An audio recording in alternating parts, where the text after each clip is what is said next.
ተመልካቾች ከፕራይም ሚዲያ ዜና ፕራይም ተጀምሯል። በዜናዎቻችን የሀገር መከላከያ ሰራዊት የቢዝነስና የስፖርት መረጃዎችን አካተናል። ዜናውን በመብራት አብራችሁ ቆይታ የማደርገው ሀና አስታጥቄ ነኝ።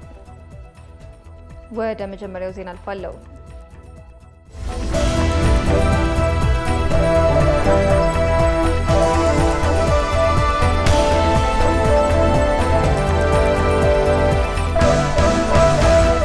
የተቀዳሚ ሙፍቲ ሀጂ ኡመር ኢድሪስ ስርዓተ ቀብር ተከናወነ። የተቀዳሚ ሙፍቲ ሀጂ ኡመር ኢድሪስ አስክሬን ለ40 ዓመታት ባስተማሩበት ኑር መስጂድ የጸሎትና ሰላት ስነ ስርዓት ተካሂዷል። በመርሃ ግብሩ ኡላማዎች፣ ደረሳዎች፣ ኡስታዞችና ወዳጅ ዘመዶቻቸው ተገኝተዋል። ተቀዳሚ ሙፍቲ ሀጂ ኡመር ኢድሪስ የአስክሬን ሽኝት ስነ ስርዓት ላይ ፕሬዝዳንት ታዬ አጽቀሥላሴን ጨምሮ ከፍተኛ የመንግስት የስራ ኃላፊዎች በተገኙበት በአዲስ አበባ ሚሊኒየም አዳራሽ ተከናውኗል።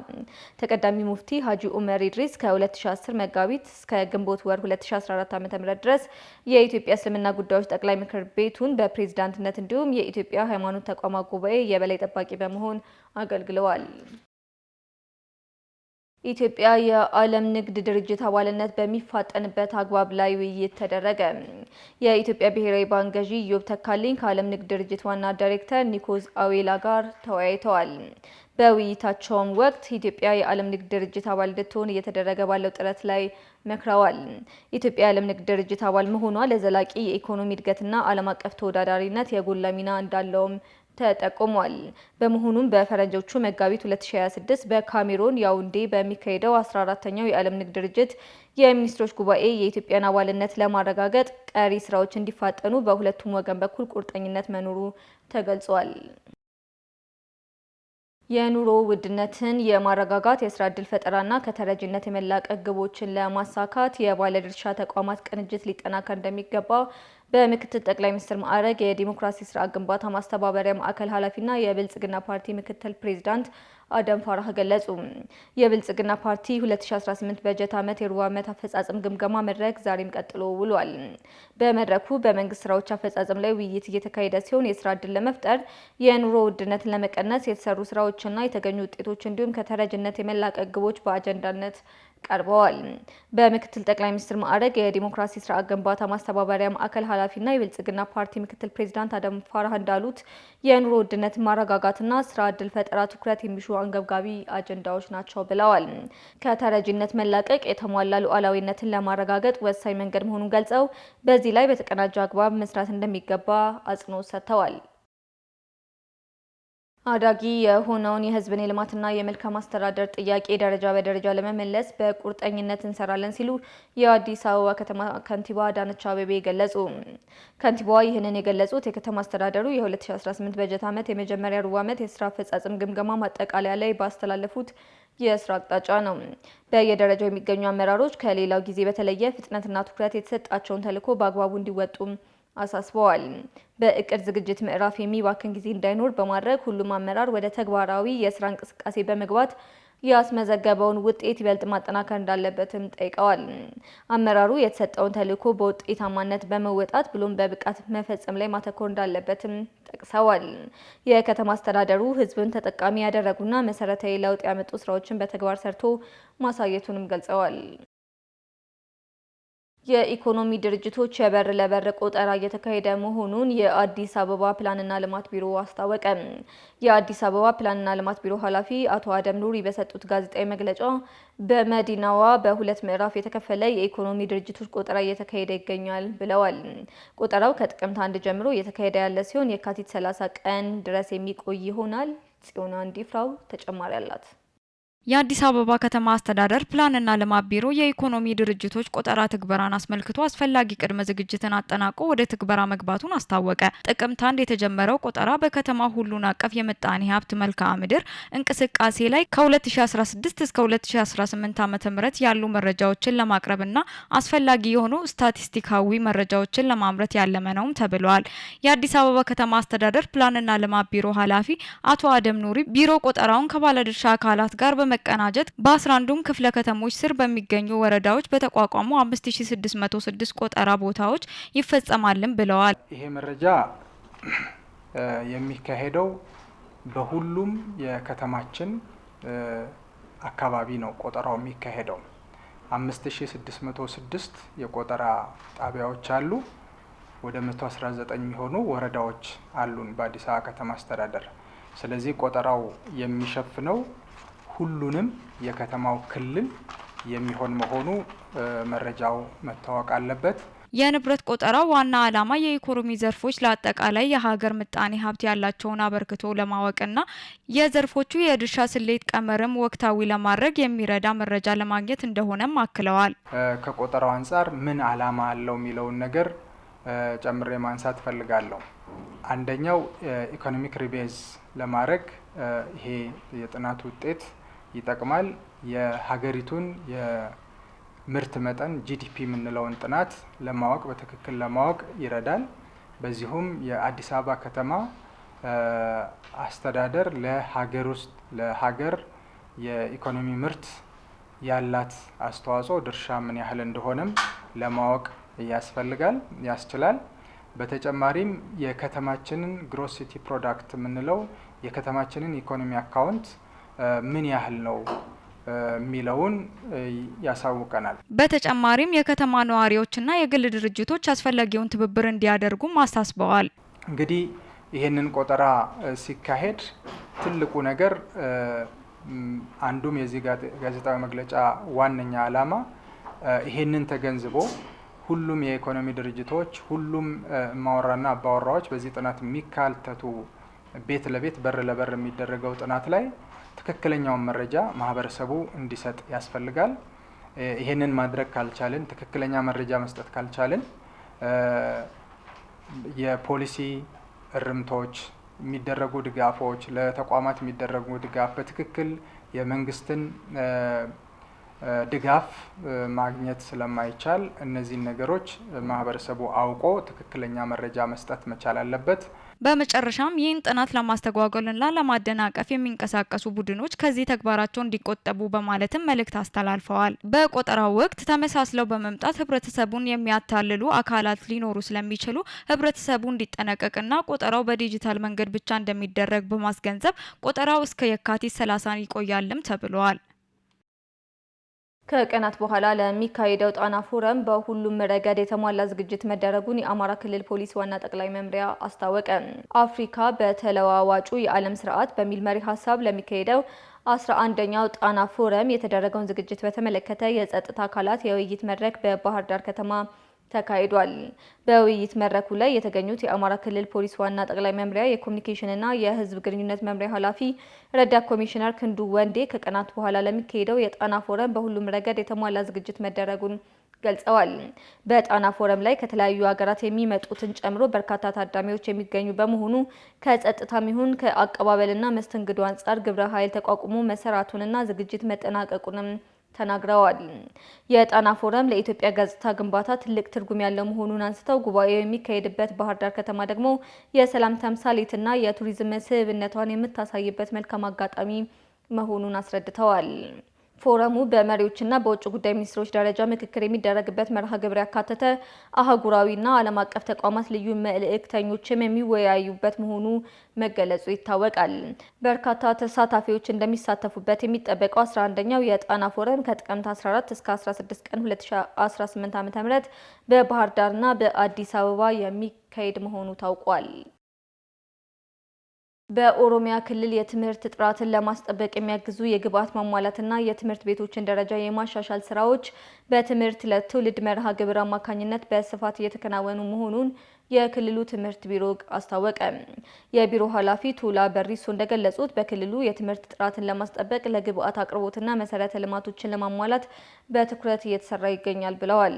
በትምህርት ለትውልድ መርሃ ግብር አማካኝነት ህብረተሰቡን በማስተባበርና በመንግስት በጀት የቅድመ መደበኛና አንደኛ ደረጃ ትምህርት ቤቶች ግንባታ፣ በትምህርት ቤቶች ደግሞ መብራትንና ውሃን ለማሟላት እየተሰራ መሆኑንም ገልጸዋል። የግብዓት አቅርቦትን ተደራሽ ለማድረግ በወረዳና በከተሞች የዲጂታል ቤተ መጻሕፍት ተደራሽ የማድረግና የአይሲቲ ፓርክ ግንባታ ይከናወናል ብለዋል። በክረምት ወራትም 3 ሚሊዮን የሚጠጋ የመማሪያ መጻሕፍት ለትምህርት ቤቶች መሰራጨታቸውን ጠቁመው በተያዘው በጀት ዓመትም ወደ 6 ሚሊዮን የሚጠጉ የመማሪያ መጻሕፍቶችን ለማሰራጨት እየተሰራ ይገኛል ያሉት በቀጣይም የቅድመ መደበኛና አንደኛ ደረጃ ትምህርት ቤቶች ተደራሽነትን ለማረጋገጥ በሚደረገው ጥረት የአጋር አካላትና የሕዝብ ተሳትፎን ለማጠናከር ይሰራል ብለዋል። ተመልካቾቻችን ዜናዎቻችን እንደቀጠሉ ነው። አሁን ደግሞ የቢዝነስ መረጃዎችን የምናቀርብበት ሰዓት ላይ ደርሰናል። የቢዝነስ መረጃዎቹ ልታቀርብልን ባልደረባዬ በጸሎት ጌታቸው አጠገቤ ትገኛለች። በጸሎት እንዴት አመሸሽ? እንደምን አመሸሻል ነው። ምን የቢዝነስ መረጃዎችን ይዘሽልን ቀረብሽ? አመሰግናለሁ። እንግዲህ ለዛሬ ከያዝናቸው የቢዝነስ ዜናዎቻችን መካከል ኢትዮጵያና ኳታር የኢንቨስትመንትና የልማት ትብብራቸውን ለማጠናከር ተስማምተዋል። ይሄ ከሀገር ውስጥ የያዝነው ነው። ከሀገር ውጭ ደግሞ የቻይና ምክትል ጠቅላይ ሚኒስትርና የአሜሪካ የገንዘብ ሚኒስትር በሚቀጥለው ሳምንት አዲስ የኢኮኖሚ ንግግሮችን ሊያደርጉ ነው ተብሏል። ይህንንም በሰፊው የምናይ ይሆናል። ጥሩ፣ በጸሎት መቀጠል ትችላለሽ። አመሰግናለሁ።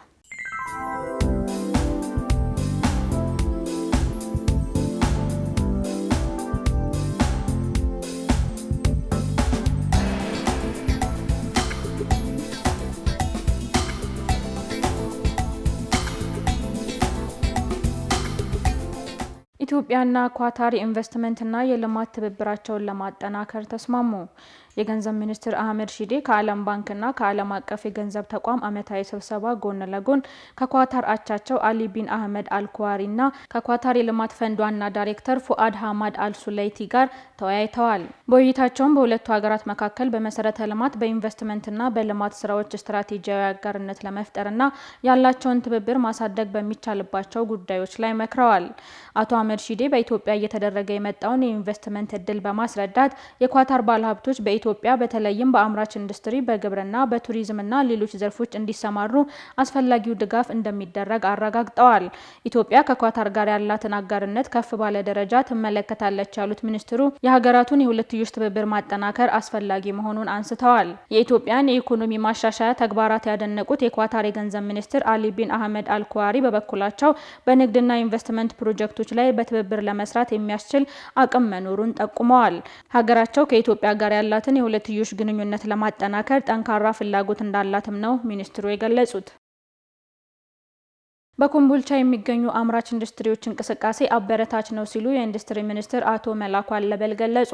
የኢንዱስትሪ ሚኒስትር አቶ መላኩ አለበል በአማራ ብሔራዊ ክልላዊ መንግስት ኮምቦልቻ ከተማ በሚገኙ አምራች ኢንዱስትሪዎች የስራ ምልከታ አድርገዋል። እንደ ሀገር የኢትዮጵያ ታምርት ንቅናቄና የኢኮኖሚ ማሻሻያ ተግባራዊ ከተደረገባቸው ክልሎች መካከል የአማራ ብሔራዊ ክልላዊ መንግስት አንዱ መሆኑን የገለጹት የኢንዱስትሪ ሚኒስትር አቶ መላኩ አለበል በኮምቦልቻ የኢንዱስትሪ መንደር ውስጥም ሆነ ውጭ የሚገኙ አምራች ኢንዱስትሪዎች እንቅስቃሴ አበረታች እንደሆነ ገልጸዋል። በኢኮኖሚ ላይ ትልቅ አስተዋጽኦ የሚያበረክቱ ታላላቅ አምራች ኢንዱስትሪዎች እየተገነቡና ይህም የተኪ ምርትንና ኤክስፖርትን በማሳደግ ረገድ ትልቅ አስተዋጽኦ እንዳለው ተናግረዋል። ገቢ ምርትን በመተካት የኤክስፖርት ተወዳዳሪነትን በማሳደግ አዳዲስ ኢንቨስትመንት ወደ ስራ በማስገባትና ነባሩንም በማስፋትና ተጨማሪ የስራ ዕድል በመፍጠር ጥሩ ስራዎች መሰራታቸውንም ሚኒስትሩ ገልጸዋል። ክቡራን ተመልካቾቻችን የተከታተላችሁ ያላችሁት የሰዓቱን የቢዝነስ ዜናዎቻችንን ነው። አሁን ደግሞ ከሀገር ውጭ ወዳገኘናቸው የቢዝነስ ዜናዎች እናልፋለን። አብራችሁን ቆዩ። ግብጽ የበጀት ጉድለትን ለመግታት በ2025 ሁለተኛ የነዳጅ ዋጋ ጭማሪን ተግባራዊ ያደረገች። የሀገሪቱ ይፋዊ ጋዜጣ እንደዘገበው ግብጽ በተለያዩ የፔትሮሊየም ምርቶች ላይ የዋጋ ጭማሪ አድርጋለች። ይህም መንግስት ድጎማዎችን ለመቁረጥና የበጀት ጉድለቶችን ለመቀነስ በሚደረገው ጥረት ውስጥ በዚህ ዓመት ለሁለተኛ ጊዜ እድገት አሳይቷል ተብሏል። በ10.5 በመቶና በ12.9 በመቶ መካከል ያለው የቅርብ ጊዜ የዋጋ ጭማሪ በሚያዝያ ወር ወደ 15 በመቶ የሚጠጋ ጭማሪ አሳይቷል። የግብጽ የፔትሮሊየም ሚኒስቴር መንግስት ከዚህ የቅርብ ጊዜ ጭማሪ በኋላ ቢያንስ ለአንድ ዓመት የሀገር ውስጥ የነዳጅ ዋጋ ጭማሪን እንደሚያቆም ተናግረዋል። ሚኒስትሩ የነዳጅ ዘርፉን በሙሉ አቅሙ ወደ ስራ መግባቱንም ገልጸዋል። በሀገሪቱ በብዛት ከሚጠቀሙት የነዳጅ ምርቶች መካከል የናፍታ ዋጋ በ2 የግብጽ ፓውንድ ጨምሯል ተብሏል። በሁለተኛው ሩብ ዓመት የግብጽ የሂሳብ ጉድለት 2.2 ቢሊዮን ዶላር የነበረ ሲሆን የፔትሮሊየም ምርቶች ወደ 500 ሚሊዮን ዶላር መድረሱን የሀገሪቱ ማዕከላዊ ባንክ መረጃ ያሳያል ሲል የዘገበው አፍሪካን ኒውስ ነው። የቻይና ምክትል ጠቅላይ ሚኒስትር እና የአሜሪካን የገንዘብ ሚኒስቴር በሚቀጥለው ሳምንት አዲስ የኢኮኖሚ ንግግሮችን ሊያደርጉ ነው ተባለ። የቻይናው ምክትል ጠቅላይ ሚኒስትር ሂ ላይፊንግ እና የአሜሪካዊ ገንዘብ ሚኒስትር ስኮት ቤሴንት በሚቀጥለው ሳምንት በአካል በመገኘት አዲስ ዙር ኢኮኖሚያዊ ንግግሮችን ለማካሄድ ተስማምተዋል። ቤሴንት በዩናይትድ ስቴትስ እና በቻይና መካከል ላለው የንግድ ልውውጥ ግልጽና ዝርዝር ውይይት ከሂ ጋር በኤክስ ገጽ ላይ መወያየታቸውን አስታውቀዋል። ቤሴንት ሁለቱም ወገኖች ውይይታቸውን ለመቀጠል በሚቀጥለው ሳምንት በአካል ተገናኝተው እንደሚወያዩ ተናግረዋል። የቻይና መንግስት ዋሽንግተንና ቤጂንግ አዲሱን የኢኮኖሚና የንግድ ምክክር በተቻለ በተቻለ ፍጥነት ለማካሄድ መስማማታቸውን ገልጿል። ውይይቱ የተደረገው የዩኤስ እና የቻይና የንግድ ግንኙነት ሻካራ ሳምንት እያለው የዩናይትድ ስቴትስ ፕሬዝዳንት ዶናልድ ትራምፕ የቤጂንግ አዲስ የኤክስፖርት ገደቦችን ተከትሎ በቻይና በሚገቡት ምርቶች ላይ ተጨማሪ 100% ቀረጥ ሊጥሉ እንደሚችሉ ካስፈራሩ በኋላ ነው ሲል የዘገበው አናዶሉ ነው። ለሰዓቱ ያዝናቸው የቢዝነስ ዜናዎች ይመስሉ ነበር። ቀሪ ፕራይም ዜናዎች ይቀጥላሉ። መልካም ቆይታ።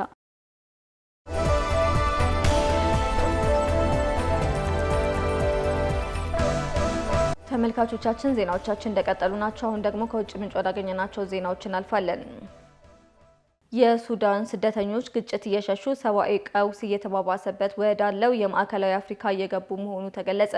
የተባበሩት መንግስታት የአደጋ ጊዜ እርዳታ አስተባባሪ ጆይስ ሙሱያ የመካከለኛው አፍሪካ ሪፐብሊክን በጎበኙበት ወቅት እንዳሉት በፍጥነት ያሽቆለቆለ ያለውን የሰብአዊ ሁኔታ ግጭትና የእርዳታ መቀነስ በሚሊዮን የሚቆጠሩ ሰዎችን አደጋ ላይ ይጥላል ብለዋል። በመካከለኛው አፍሪካ ሪፐብሊክ በርካቶች ለዓመታት በዘለቀው የጸጥታ ችግር ውስጥ ቀጥለዋል። የገንዘብ እጥረቱ እየተጠናከረ በመምጣቱ ወሳኝ የእርዳታ ስራዎችም እየቀነሱ መሆኑ ተገልጿል። 42084 ሰዎች ሱዳንን ለቀው ወደ መካከለኛው አፍሪካ ሪፐብሊክ የገቡ ሲሆን ብዙዎች በሰብአዊ እርዳታ ላይ ጥገኛ ናቸውም ተብሏል። በአካባቢው ከሚገኙት የሱዳን ስደተኞች 56 በመቶ የሚሆኑት ሴቶችና ህጻናት ናቸው። በአንዳንድ የመካከለኛው አፍሪካ ሪፐብሊክ አካባቢዎች የጸጥታ መሻሻል ቢታይም በሚሊዮኖች የሚቆጠሩ ተፈናቃዮች የምግብ አቅርቦትና አስቸኳይ ጥበቃ ይፈልጋሉ ሲል አፍሪካ ኒውስ ዘግቧል። ጋዛ ውስጥ በድጋሚ ከተቀሰቀሰው ጦርነት ማግስት የእስራኤል መከላከያ የተኩስ አቁሙን ዳግም ማክበር መጀመሩን አስታወቀ። የዩናይትድ ስቴትስ ፕሬዝዳንት ዶናልድ ትራምፕ የዓለም መሪዎችን ባለፈው ሳምንት በግብጽ ካሰባሰቡ በኋላ የእስራኤል ጥቃትን ተከትሎ ጋዛ ውስጥ ስጋት ተፈጥሮ ነበር። አሁን ይህ የተኩስ አቁም ስምምነቱ እንዲቀጥል የአሜሪካ ግፊት እንደሚያስፈልግ እየተነገረ ይገኛል። አለምሰገድ አበበ ተጨማሪ ዘገባ አለው። ከቀናት በፊት በአዲስ የተኩስ አቁም ስምምነት መሰረት አስከፊው የጋዛው ጦርነት መቋጫው ላይ የደረሰ መስሎም ነበር። ይህም አብዛኛው ሰላም ፈላጊውን ማህበረሰብና ለሰው ልጆች ደህንነት ለሚጨነቀው ዜጋ ተስፋን የጫረም ነበር። ይህም አጋጣሚ መላውን የዓለምን ሕዝብ ሲያስደስትም ቆይቷል። ታዲያ በቀናት ልዩነት ሐማስ ያገታቸውን አስክሬኖችን በእስራኤል ጥያቄ መሰረት አለማስረከቡ እስራኤልን ከማስቆጣት ባለፈም ወደ ተለመደው ጋዛን ወደ ማጥቃቱ ሂደት መመለሱ ዳግም ጭንቀትን ባለፉት 2 ቀናት ውስጥ ፈጥሮም ነበር። የእስራኤል ጦር እሁድ ዕለት ሐማስ ስምምነቱን በግልጽ ጥሷል በማለት የአየር ድብደባ ከፈጸመም በኋላ በጋዛ የተኩስ አቁሙን ተግባራዊ ማድረግ ዳግም እንደሚጀምርም አስታውቋል። በደቡባዊ ጋዛ የአየር ድብደባው የተካሄደው በራፋ ወደሚገኙ ወታደሮቹ አሸባሪዎች ጸረ ታንክ ሚሳኤልና ጥይት ተኩሰው 2 ወታደሮችን ገድለዋል ካለም በኋላም ነበር። ሐማስ ግን በእስራኤል ቁጥጥር ስር ባሉ አካባቢዎች ስለተፈጠረ ግጭት ምንም እውቀት እንደሌለውም አስታውቋል። እስራኤል እሁድ ምሽት ላይ በጋዛ የሚገኙ የሐማስ ኢላማዎችን መደብደቧን ያስታወቀችም ሲሆን በጋዛ የሚገኙ የሆስፒታል ምንጮች ደግሞ በጥቃቱ 44 ሰዎች ተገድለዋልም ብለዋል። ሐማስ ለተኩስ አቁሙ ተግባራዊነት አሁንም ቁርጠኛ መሆኑን ያስታወቀም ሲሆን እስራኤል ግን ጥሰት እየፈጸመች ነው በማለት እንዲህ አይነት ጥቃቶች የተኩስ አቁሙን ሙሉ በሙሉ ወደ ማፍረስ የሚገፉ ናቸው ሲልም አስጠንቅቋል። የእስራኤል መከላከያ ኃይል እሁድ ዕለት ማታ የተኩስ አቁሙን ዳግም ማክበር መጀመሩን ያስታወቀም ሲሆን ስምምነቱን እንደሚያከብር ነገር ግን ለየትኛውም ጥሰት ከበድ ያለ ምላሽ እንደሚሰጥም አስጠንቅቋል። መግለጫው ቀደም ሲል ጦሩ ወደ ጋዛ የሚገቡ እርዳታዎችን ለማስቆም ያወጣው መግለጫ ተቀልብሶ ስለመሆኑ በቀጥታ የገለጸው ነገርም የለም። ከ10 ቀን በፊት በአሜሪካ አደራዳሪነት የተጀመረው የተኩስ አቁም ስምምነት የመጀመሪያው ምዕራፍ ጦርነቱን ወዲያውኑ ማስቆም ችሎም ነበር። ሐማስ በሕይወት ያሉ ታጋቾችን በሙሉ እንዲሁም ከሟቾች ውስጥ የ12ቱን አስክሬን ለእስራኤል ማስረከቡም ይታወቃል። እስራኤል በበኩሏ በእስር ቤት ውስጥ የነበሩ 200 የፍልስጤም እስረኞችንና ከጋዛ ሰብስባ ያጎረቻቸውን 1718 ፍልስጤማውያንን የለቀቀችም ሲሆን የ15 ፍልስጤም ፍልስጤማውያንን አስክሬን መልሳለች። የዩናይትድ ስቴትሱ ፕሬዝዳንት ዶናልድ ትራምፕም የዓለም መሪዎች ባለፈው ሳምንት በግብጽ በመካከለኛው ምስራቅ ሰላም በሚል መሪ ቃል ካሰባሰቡ በኋላ የእስራኤል ጥቃትን ተከትሎ ጋዛ ውስጥ ስጋትም ተፈጥሯል። አሁን ይህ የተኩስ አቁም ስምምነቱ እንዲቀጥል የአሜሪካ ግፊት እንደሚያስፈልግም እየተነገረ ነው። በምላሹም የመከላከያ ሰራዊቱ በአካባቢው ያለውን ስጋት ለማስወገድና ለሽብር ተግባር የሚውሉትን መተላለፊያ ዋሻዎችና ወታደራዊ መዋቅሮችን ለማፍረስ በአካባቢው ድብደባ ማድረግም ጀምሯል። የሐማስ ወታደራዊ ክንፍ በራፋ አካባቢ ስለተፈጠረ ማንኛውም ግጭት የሚያውቀው ነገር እንደሌለ በመግለጽም አስተባብሏል። አሁን የተኩስ አቁም ስምምነቱ በአንድ ሳምንት ጊዜ ውስጥ ሁለት አይነት አጋጣሚዎችን ማስተናገዱ በብዙዎች ዘንድ መተማመኛ ያጣም ይመስላል። ግን ከግል ፍላጎት ፖለቲካዊ ጥቅም ባለፈ ለሰው ልጆች ሰላምና አንድነት ሲባል ለጋራ ተጠቃሚነት ማሰብንም ይጠይቃል። ተመልካቾቻችን ዜናዎቻችን እንደቀጠሉ ናቸው። አሁን ደግሞ ከሀገር መከላከያ ሰራዊት ጋር የተገናኙ መረጃዎችን የምናቀርብበት ሰዓት ላይ ደርሰናል። ባልደረባ የታደሰ ታምራት አጠገቤ ይገኛል። ታደሰ እንዴት አመሸህ? እንደምን አመሸሻና ምን የሀገር መከላከያ ሰራዊት መረጃዎችን ይዘህልን ቀረብክ? እንግዲህ የዛሬ የመከላከያ ዜናችን እንግዲህ የመከላከያ ሚኒስትሯ ኢንጂነር አይሻ መሐመድ በአላጌ ጀግኖች አምባ ጊዜያዊ ማገገሚያ ያደረጉት ጉብኝት ቀዳሚ ዜና አድርጌዋለሁ። ሁለተኛው ደግሞ በምዕራብ እዝና በልዩ ዘመቻዎች እዝ ውይይቶች ስለመደረጋቸውና ሌሎችም ዜናዎችን ይዤ ቀርቤያለሁ። ጥሩ ታደሰ፣ መቀጠል ትችላለህ። አመሰግናለሁ።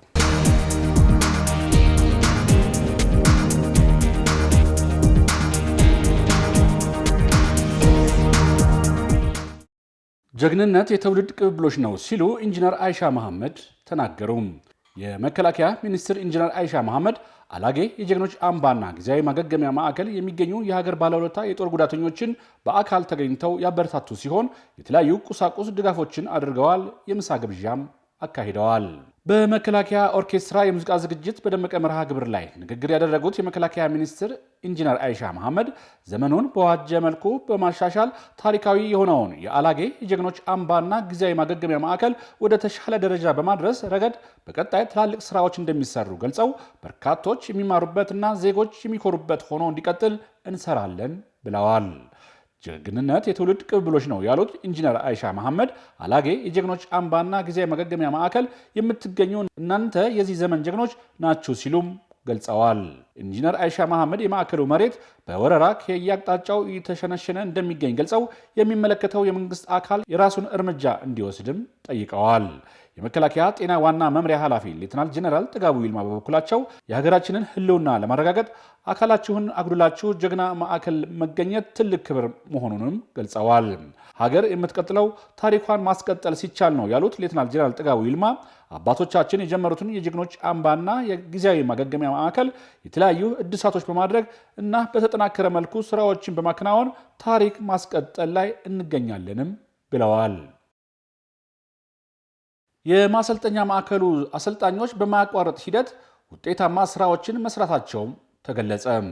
በዲሲፕሊን የታነጸና ሀገራዊ ፍቅርን የተላበሱ ወታደሮችን በመገንባቱ ረገድ የማዕከሉ አሰልጣኞች እየሰሩት ያለው ስራ ውጤታማ መሆኑን የልዩ ዘመቻዎች እዝ አዛዥ ሌተናል ጀነራል ሹማ አብደታ ተናግረዋል።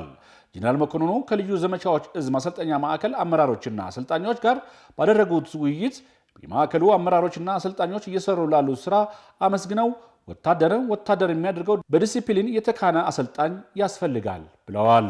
የሰው ኃይሉንና አቅማችንን ለማሳደግ ማሰልጠኛ ውስጥ ያለው አሰልጣኝ በሚገባ በማሰልጠን እንዲሁም ሀገራዊ ፍቅርን በማላበስ መገንባት የአሰልጣኙ ትልቅ የቤት ስራ መሆኑንም አሳስበዋል። የመከላከያ ሰራዊት አቅም ማደግና ጊዜውን የዋጀ ዘመናዊ ሰራዊት መፍጠር ለሀገራችን መበልጸግ መለወጥ ያለውን ፋይዳ በመረዳት እንደ ሀገርም ሆነ እንደ ተቋም ትኩረት በመስጠት እየተሰራ ስለመሆኑም ጀነራል መኮንኑ ገልጸዋል። ለኢትዮጵያ መከላከያ ዩኒቨርሲቲ ከፍተኛ መኮንኖች በመከላከያ ዋር ኮሌጅ አዘጋጅነት የተንቀሳቃሽ ስትራቴጂክ አመራር ስልጠና እየተሰጠ ነው። የመከላከያ ዋር ኮሌጅ አዛዥ ሜጀር ጀነራል ቡልቲ ታደሰ ከተሰጠው ተልዕኮና ራዕይ በመነጨ መደበኛ ትምህርት ተደራሽ ያልሆኑና ክፍተቶችን በመለየትና በማጥናት የሰራዊታችንን ስትራቴጂክ አመራሮች ባሉበት ቦታ ሆነው በተንቀሳቃሽ ስልጠና የማብቃት ስራ እየተከናወነ መሆኑንም ገልጸዋል። ስልጠናውን አሁን በተጨባጭ ከተልኳቸው ጋር የሚዛመድ የአመራሩን የመፈጸም አቅም የሚያሳድግ እውቀትን ማዳበር የሚቻልበት አቅም የሚፈጥር መሆኑንም አንስተዋል። በመከላከያ ዋር ኮሌጅ የስትራቴጂክ ጥናት ኢንስቲትዩት ዲን ዶክተር ስራው ደማስ በበኩላቸው የሀገራችንን ብሔራዊ ጥቅም ማስጠበቅ የሚያስችል አመራር የመፍጠሩ ሂደቱ በእንደዚህ አይነቱ አጫጭር ስልጠናዎች በመሙላት ሀገራዊና ቀጠናዊ እንዲሁም ዓለም አቀፋዊ እውቀቶችን መገንዘብ እንደሚቻልም ገልጸዋል። የኢትዮጵያ መከላከያ ዩኒቨርሲቲ ተወካይ ኮሎኔል ኤዶሳ ቱፋ የተቋማትን ግንባታ ለማሳለጥ የተለያዩ አጫጭር ስልጠናዎች ማዘጋጀት አስፈላጊና ወቅታዊ ጉዳይ በመሆኑ ተጠናክሮ ይቀጥላል ብለዋል። እዙ የተሰጠውን ሀገራዊ ተልዕኮ በሚገባ አጠናክሮ ይቀጥላል ሲሉ ሜጀር ጄኔራል አማረ ባህታ አስታወቁም። ምዕራብ እዝ የተሰጠውን ሀገራዊ ተልዕኮ በሚገባ አጠናክሮ ቀጥሏል ሲሉ የምዕራብ እዝ ዋና አዛዥ ሜጀር ጄኔራል አማረ ባህታም ገልጸዋል። ጄኔራል መኮንኑ ይህን የተናገሩት ከእዙ ጠቅላይ መምሪያና የስታፍ መኮንኖች ጋር በወቅታዊ ሀገራዊና ተቋማዊ ጉዳይ ዙሪያ ውይይት ባደረጉበት ወቅት ላይ ነው። ሰራዊቱ እንደባለፉት ጊዜያት ሁሉ የተሰጠውን ተልዕኮ ሀገራዊ ግዳጅን ውጤታማ በሆነ መልኩ እየፈጸመ የሚገኝ መሆኑን ገልጸው ለተልዕኮ ቅድሚያ ሰጥቶ በመስራት የበለጠ ድል ማስመዝገብ የሚያስችል የዝግጁነት ደረጃ ላይ እንደሚገኝም ገልጸዋል። አሁን ላይም የእዙ ሰራዊት በሰማራበት ቀጠና በሽብርተኝነት ተግባር ላይ ተሰማርተው የሀገራችንን ሰላም ማነቆ የሆኑ ያሉ አሸባሪ ሸኔ ቡድንና ጽንፈኛውን ዳግም የህዝባችን ስጋት እንዳይሆን ለማድረግ የማያዳግም እርምጃ እየወሰደ መሆኑን ጄኔራል መኮንኑ ተናግረዋል። ሜጀር ጄኔራል አማረ ባህታ በቀጠናው የአሸባሪ ሸኔ ቡድን በመደምሰስ ያሳካናቸውን ድሎች አቅበን የህዝባችንን ሰላም ዘላቂ ለማድረግ የህዝባችንን ሰላም ዘላቂነት ለማረጋገጥ መስራትና ከአካባቢው መስተዳደር አካላት የጸጥታ ኃይሎች ከሀገር ሽማግሌዎችና ከሃይማኖት አባቶች ጋር በመቀናጀት ዘላቂ ሰላም ማረጋገጥ ይገባልም ብለዋል። ሜጀር ጄኔራል አማረ ባህታ በሰራዊታችን የዓላማ ጽናት፣ ቁርጠኝነት የኢትዮጵያን ጥቅምና ፍላጎት እውን ይሆናል፣ በተጠናከረ ዝግጅትና በላቀ ግዳጅ አፈጻጸም የኢትዮጵያ ጥቅምና ፍላጎት ይሳካልም ሲሉም ገልጸዋል። ተመልካቾቻችን ከመከላከያ ምንጮቻችን ያገኘናቸውን ዜና መከላከያ ይህን ይመስላል። ሰላም።